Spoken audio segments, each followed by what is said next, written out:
Haya makubwa haya. Hebu bwana, kwanza nisalamieni hewani bwana. Unajua hii Kenya yetu inashangaza sana. Yaani mtu anakula, anashiba, analala, anaamka na mambo mapya. Kuna mama jina la Judith, yeye amekula, kashiba, na ameamka na mapya, anasema yeye ni mama yake Mungu, mama yake Yesu atameonyeshwa na Mungu kwa ndoto. Mwingine ati ni Mungu kule Kakamega, ana marasta hapo. Na marasta afu wengine mikasonga ati yeye ni Mungu. Na usisahau tuko na Yesu atongareni. Tuko na Yesu atongareni, na usisahau kuna Jehova Wanyonyi. Sasa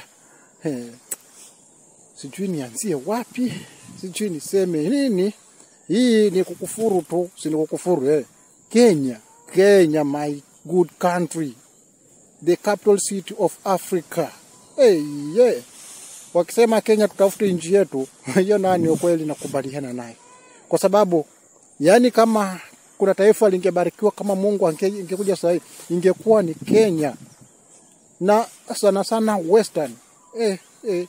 Western, my good people. My good people.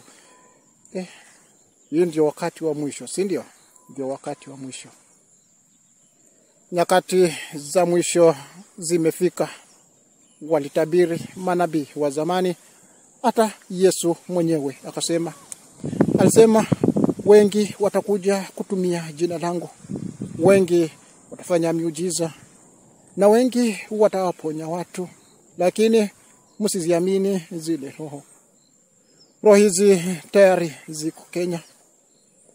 Kenya ni nchi ya maajabu.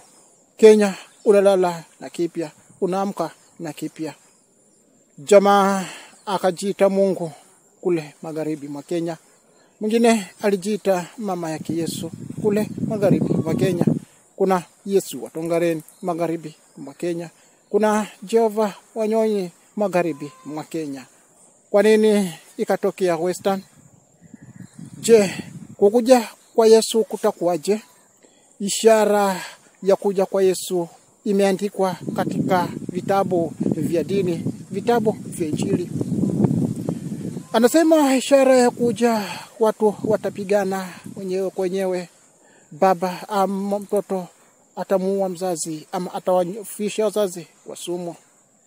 Pia akasema siku hiyo taifa litaondoka kupigana na taifa.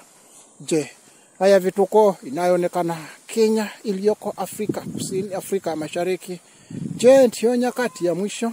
Jiulize. Mimi ni Wycliffe Mwambi.